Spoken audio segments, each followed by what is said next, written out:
Well, hello and welcome to the Church Office podcast. My name is Gavin Smith and it's a joy to welcome you today to our Admin and Ops podcast. We love talking about church operations, church administration, leadership, all the stuff that happens behind the scenes in making church work and be full of life is what we love talking about on the podcast. And so I'm joined by Anna today. Anna, welcome to the podcast. Thank you so much. Lovely to be here with you. It's great, and thank you for covering the podcast. You and John covered the podcast for me last month. I love it. Introducing new people on board. It's great. I mean, it's a hard act to follow, but we're doing our best. It's great, and the summer is happening. Kind of, I guess, the pace for admin and ops people you would think is maybe slowing down, but that hasn't been exactly our experience, is it, in terms of summer life? No, I think every summer I have ideas about the fact that I'll get such and such done in the summer period because it's going to be quieter. Yeah. And then there's always something that happens. I don't know if you can relate to that on the podcast. For people who are listening, going, actually, I often used to set little projects, and now it's like, actually, you can't in the same way. Yeah. Because I don't know, it just hasn't. It's been relentless. It's just continued to happen. Like before. You know, what's going to feel like in a flash, September's going to be here. And exactly, it's really not that far away already. So, and it's like our busiest term is about to come upon us. And I don't know how ready you're feeling or how ready I'm feeling. But there's some exciting times ahead. Whether we're feeling totally ready is a different question, but it's going to be exciting. So I was trying to engage some of our leaders the other day in thinking about Christmas because... Like I'm already starting. I'm naturally, wired that way to think, right, Christmas, and we've already got a Christmas market booked. Great. I think I've already got like 12 or 15 stall holders booked. Brilliant. I mean, but businesses do it. They're all advertising Christmas parties, Christmas meals. We need to be organised. It's our flagship thing, Christmas. This is it. So Christ is coming. So we need to rejoice and celebrate it. So so Christmas is on the agenda. I mean, it's a bit weird and a bit broken that, like, I think yesterday I was like one of the only people in the office and there was nobody else around. But yet there's still loads of activity happening in the building, but I'm just sat in the office by myself. So holiday period does tend to do that, doesn't it? It does kind of do that. So it's interesting. Well, today's podcast really is a bit of a kind of opportunity for us to share a little bit about the fact that we're running 2 conferences for the first time this year, one in Newport, one in Liverpool. That's where you and I are based. So our churches have kindly kind of allowing us to use the space to be around, to kind of invite people to come. We've called it Mind the Gap Conference. Now, for some people who have engaged with us before, they get it straight away and go, yeah, okay, you guys have a model, vision gap delivery, mind the gap, that kind of makes sense. Yeah. But for other people, they're like, is this a London support group of getting on and off the train or something like that? There's definite links there that makes people think, what is it? What is it about? What the heck am I going to? What am I being asked to sign up to? Yeah. So we figured we'll just have a little podcast just talking about the conference, maybe encourage and inspire you to come along and to sign up. And what's interesting, I think we've already got roughly around about 50 at each venue booked in. And thank you for those early adopters getting behind us. We are so excited. We're so grateful. When we talked about it before, I was like, if we get 25 at each, wouldn't that be amazing? Yeah. And we're at 50 at each going, okay, this is great. And knowing how the Christian community signs up really late. I don't know if that happens in your church if you're listening, but it's like a last minute sign up. We're kind of expecting. I think that's going to happen, isn't it? We're really hopeful that we'll still have those last minute people, hopefully in time for us to organise the catering. Yeah. That's really the main cut-off. Yes. But So if you're listening to this and you're thinking, oh, I'd like to go to that, please do it earlier because the ops team are going, right, how many do we need to book in for catering? How many do I need for teas and coffees and making this actually run through the day? So exactly. So come up. So essentially we called it Mind the Gap, I think, really because we're aware, what leadership do you need in the gap? So as ops people, both of us are ops people, we don't tend to get involved in setting vision. It's in our context, it's our elders who are doing that. Yeah. And where we can, we don't want to be too involved with delivery, because we want to build a church that's got every member ministry where everyone's playing a part. Yeah. They know what they're doing, and their gifts are being used in really practical ways. So we kind of sit in that middle ground, and I think that's something people who've engaged with the church office have found. Oh yeah, this gap language is really useful, and you found that on some of the reviews that you've been to, some of the people you're interacting with. Yeah, definitely. People connect with a gap.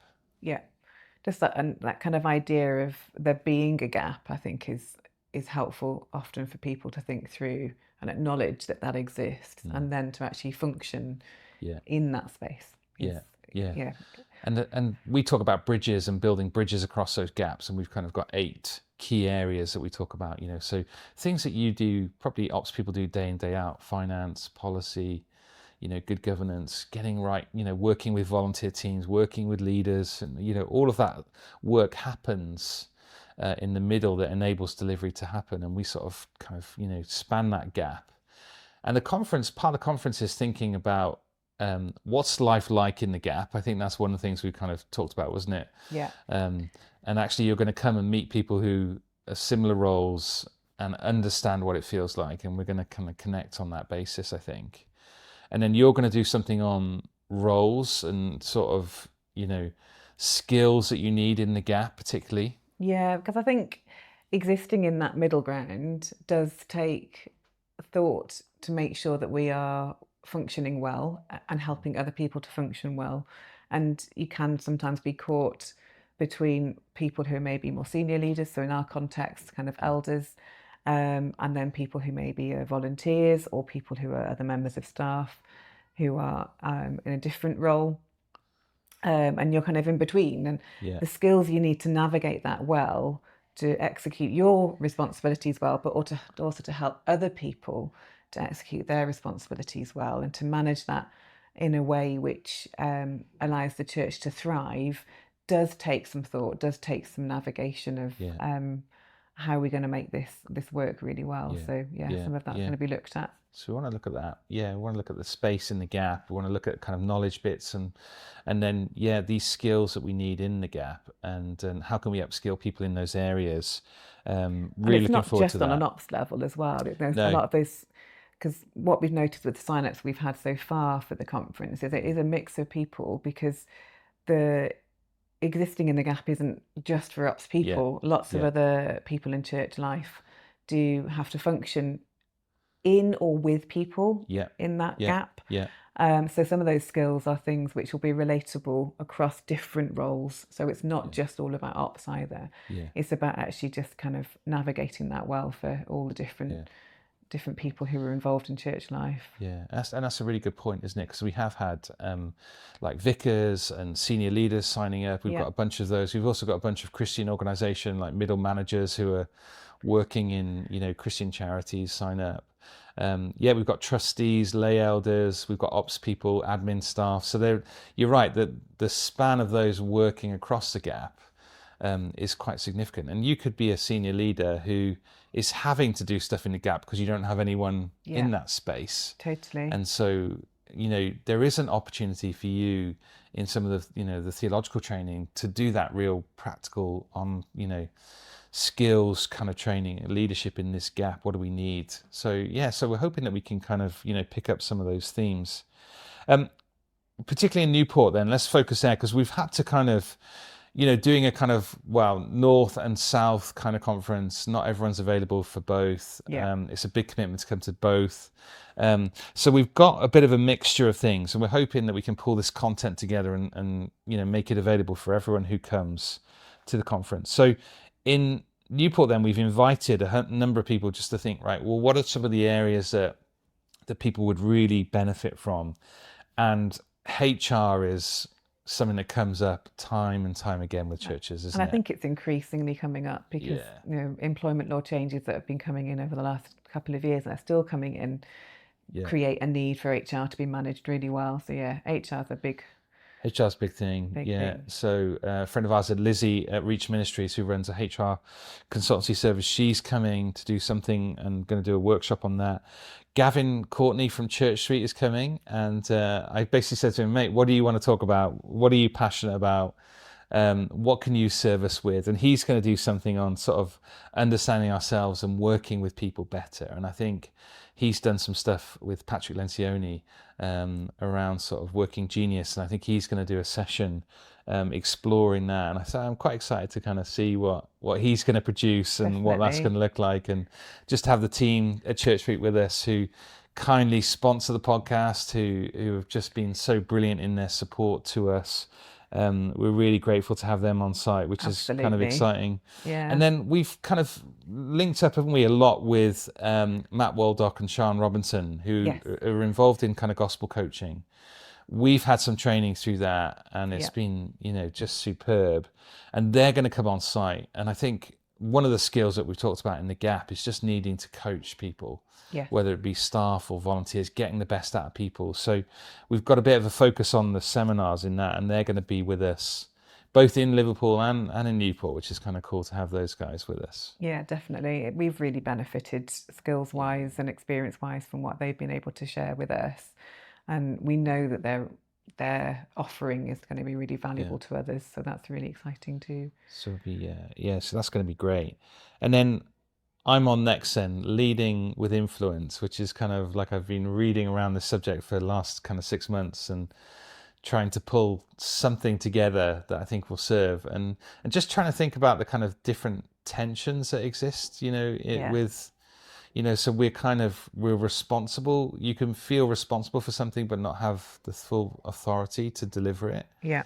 And being in that gap, there are certain things around this, decision making, certain thing around those areas that make it a little bit more difficult. So thinking about how do we lead with influence, and not that we're kind of trying to lead with influence where we sort of take over the church. And no, I don't want to do that. We're quite happy for our elders to continue doing that. But actually, when you're in the middle, you're kind of reaching up and down and sideways. And so how do you bring influence to all of those areas? And actually thinking about that is quite an important area. And kind of middle managers are so needed in organizations and churches to keep things moving. It becomes a responsibility in itself, isn't it, having that influence and managing that well? So so we're thinking about that. So I think that'll be an interesting topic, and hopefully there'll be some opportunity to kind of discuss that and break that down together. And then after kind of lunch, afternoon session, it's a little bit more chill. We've gone for an approach of going for lightning talks. So 15-minute talks from 3 different people on kind of different topics that we think might serve people. So we've got managing change from the middle. Yeah. Tony Graham, one of our trustees, is going to do that in Newport. And Becky Thomas from the FIC is going to do that in Liverpool. Yes. So again, just a useful topic, I think. And then we're going to kind of focus in then, aren't we, on kind of working with a senior leader. What's that like? How can we upskill you in doing that? Yeah. And our senior leaders are great, but interesting, complex. There's always things to think through, always potential obstacles coming our way, both ways. Yeah, and that kind of links into the change, doesn't it, really? Because things do change quickly, at least they can do. And then also from the other side then, because we've got leaders present, we're thinking, right, what's it like working with operations people? Yeah. And that will be interesting for us to kind of pause and reflect a little bit on how we kind of, relate to the senior leaders and where, from their perspective, where can we grow? And we're hoping that Pete Greasy and Steve Robinson will give a perspective on their experience of working with us. So that's going to be enlightening, humbling. Interesting. So I think that would be interesting, because I think for some leaders that I talk to, the operations role is becoming a more popular hire for churches more than ever before. Since, if we look at the landscape across the last 10 years, 5 years, it's increasing. The numbers are increasing. And I think, for senior leaders saying, how do I work with an ops person? people are asking us those questions. Yeah. And that's interesting for us. How do I get the best out of the ops person? What kind of ops person do I need to hire? Yeah. Is a really interesting question, because you can be drawn to ops people that just sit behind desk and do paperwork, Yeah. and you think that's what you need, but actually you might need something differently. And it's going to be interesting to get some different perspectives on that through the Yeah. day. Just to hear their thoughts and their experience. So, Yeah. yeah, definitely. So anything different to Newport to Liverpool? We've got a couple of changes, haven't we? We're hoping to get Yeah, the overall theme is the same, but we've yeah. got a slight different running running order. Yeah. And we're hoping that Ray Evans is going to be with us, isn't he? Yeah, he's committed, I think. He's just we're finalising the details. He was on holiday. Yeah. Committed. So we haven't spoken to him, but yeah, he's committed. Yeah. And Ray's based was in Bedford, wasn't he, as a senior pastor. He really grew a church from very small, 50 to 100. Yeah. He's been there, 30 odd years before retaring. And yeah, they've just launched their third service each week, I think, because they've had so much growth. It's just grown, 700-800, plus now, isn't it? And some of the team are going to be with us as well. And so we were asking Ray just to kind of talk to us about, similar to what Gav was doing about teams, but he'll come and bring his kind of experience and knowledge from working as a leadership consultant for Reach and the leadership consultant for the FIC. We're hoping we can really draw on his skills. So he's going to be doing a seminar, and then of course the gospel coaching guys will be there delivering up there. So that's really kind of the program, the flavor. If you're listening and thinking, shouldn't I come, then hopefully you've got a little bit of kind of, these are some of the anchors, these are some of the places, the themes that we're going to go to.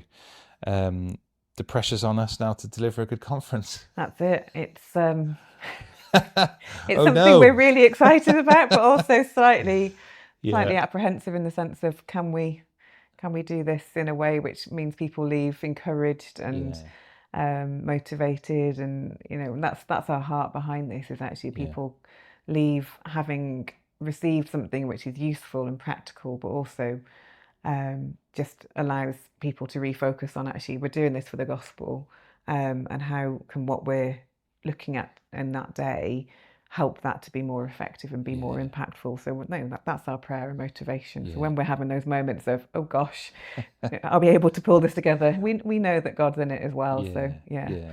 It's going to be really exciting. Yeah, we need His grace, don't we, to deliver something that's helpful. And you're right, we're not just, if you've ever worked with a church office or come across some of our material, we're passionate about not just making you more efficient. That those things are important to us, but actually making you gospel effective. Yes. And often it's the small changes, the small things, the small practices.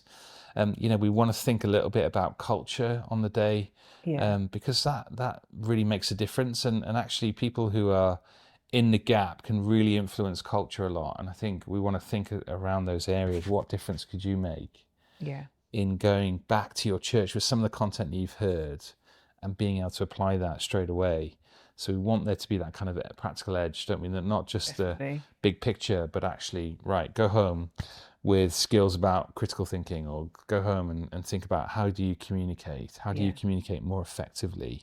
And hopefully we've got some people in the room who've got some experience. But also, one of the best things about conferences, isn't it, is just like meeting people. That was exactly what I was thinking as you were talking just then. Yeah, just being able to spend time with people in a similar situation, or slightly different, but similar heart for what they're doing. And it's just great to meet other people and connect.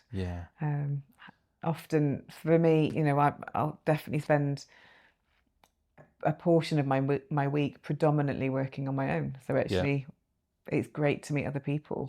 And I suspect there's other people who are listening who have a similar experience, and it's, we don't want to always be working in isolation. It's good to be connected to others. So come and connect with us. We'd love to meet you. That'd be great. And if you're listening to this podcast for the first time, then there are other ways that you can get involved. If you can't make the dates for the conference, then it'd be great to share with you a little bit about the Good Church Management course. And again, this really does work really well to serve churches. We've the model we've created, churches have been saying this helps us think through the kind of operations we need. It helps us to think about the structures and processes we need. It gets us talking about conversations about vision and delivery, which we, might not normally get to in busy weeks, kind of when you're in the whirlwind. So we've put this course together, Good Church Management course. I was saying to you this morning, I think there's something like 72 students that are on it, which is amazing. Latest sign up just in the last 24 hours, which is really exciting. And churches are buying it. And basically it costs £650 and a church can buy it, but you can have as many users on there as you need. And so we're often finding the senior leaders doing it, somebody in a volunteer role as a trustee's doing it, and somebody's doing it in a kind of staff member role. And so there's a whole broad range of people that are kind of using this course and different models. It's a bit of a pick and mix approach. So you might have people who just need to do one section of it for their focus area and have some context around that. And that's why we've kind of designed it to be. You can dip into the bits that are relevant for different roles. Somebody has oversight of the whole thing, but we're not trying to charge per person. We're with one-time charge. You can access it then for however many you need. A great resource for the church, and training and upskilling people inside the church then is great. So, so £650. You can sign up online. We use a platform called Teachable to host it. It's an online course. Essentially, you can work through it at your own time.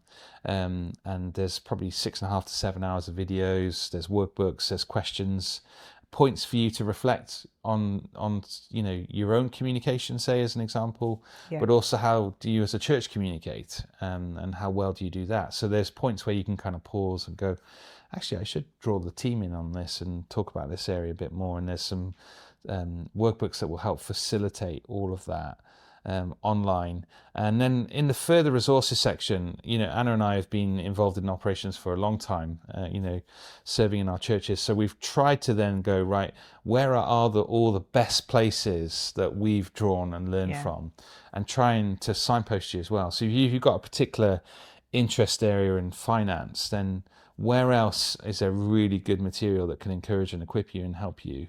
Then we've tried to kind of pinpoint that and put all of that in the course. So this is like 3 or 4 years worth. It's taken us this long to put it together. It's finally there, and to see people using it, and it's great to get a kind of email from a student saying, "Oh man, I just did this module, and this really helped, and I've been blessed by this." And you think, great, and you can see how it links to the gospel in everything that we're doing, and I think that's what's kind of been some of the feedback that we've had from students is, I'm inspired to, serve my church in seeing the gospel go forward, and I can understand in a more clearer way how I can play a part, which is great. So connect with us on the course, have a look at it. There's information on the website.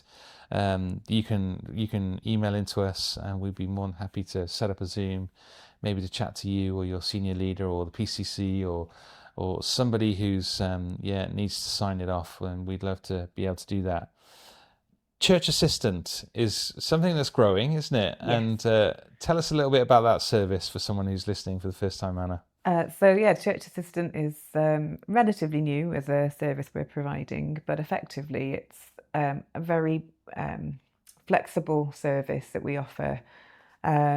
Initially for 3 months, where churches don't have somebody in place to do admin type assistant, church assistant type roles, we are able to step in and fill that gap. So if you're in a church setting where you are struggling to do the admin as well as doing your pastor role, for example, we can provide somebody for you as a church who can step in for, say, 5 hours a week and do some of those admin tasks for you. But how that's applied is very much contextual to your situation. So some of the people that we've had have focused on getting Church Suite set up and having all of those systems and processes and databases working well. Other people have wanted more help with communications and other aspects of church admin. But effectively, it means that it's just helping churches to run more efficiently and effectively from an admin perspective. The idea being initially 3 months, see how things are going. If at that point you're able to identify somebody more locally to take over, then we can help train that person up. The Good Church Management course comes back into that idea, as well as the church assistant service provider from our end, actually helping to train up somebody in a local setting.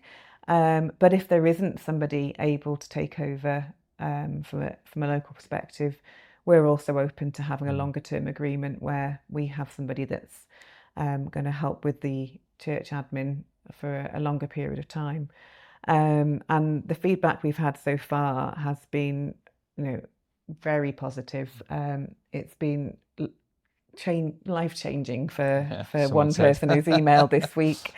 So yeah, we are really pleased with how that's going, and we would love to have more churches reach out to inquire about that with us. We're happy to have a chat with you about it, what it could look like in your context. There is flexibility in how it applies and how those hours apply, but effectively it's somebody that works remotely with you. So it's not that we're going to send someone to come and sit in your church office, but they'll work remotely. They're trained up by us, and so there's some quality control there as well, which is obviously important. And again, the heart behind all of that is to help churches to work more efficiently, so that gospel can be more impactful in your local area, so that your time is spent as pastors, as vicars, as church leaders on the areas that you have a heart for, a passion for, rather than being distracted perhaps by admin. So if you're interested in finding out more about Church Assistant, then we'd love to hear from you. Yeah, please do reach out. And I think it's the churches that we've done, it has made a huge difference. And for some, they've been able to find, like you say, a volunteer to take it on, and we've been able to train them up. And for others, it's like, would you mind carrying on? And we love that. So there's a flexibility in that. And maybe you just need 1 or 2 hours, or maybe you need 10 hours. For a month or 3 months, maybe longer. Then there is that flexibility now, and we've been able to kind of grow a bit of capacity to serve more churches in that. So again, you're paying a kind of monthly, kind of hourly rate, aren't you? Yes. We try and agree monthly terms so that we've got so we can serve our staff on our side.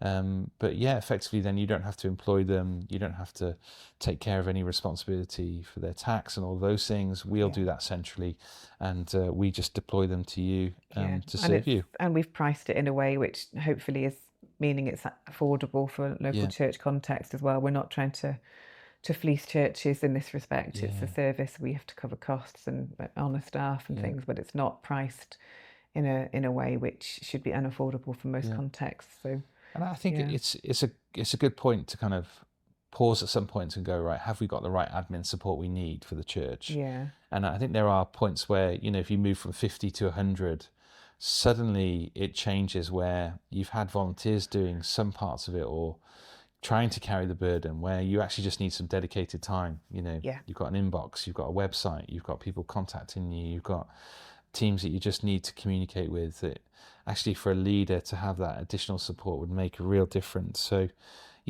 so reach out, find out more about the Church Assistant. Again, there's stuff on the website that you can do, and that's great. If we can serve you, then we would love to do that.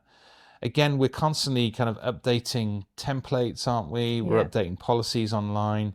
You've recently launched one on the newsletter for kind of Martin's Law, and there's a podcast that kind of opens up that whole topic. And then there's now some policy documents that you can take a look at and see whether any of those apply to your context. So we're trying to grow. We're trying to serve churches in areas that, where there are kind of pressure points. And if there's anything that you think, oh, actually, I'd love the church office to help, then reach out to us. Or if you think, right, we'd love a podcast on this particular topic, then reach out. We'd love to love to chat to you and find out more and find out ways that we can serve you more effectively.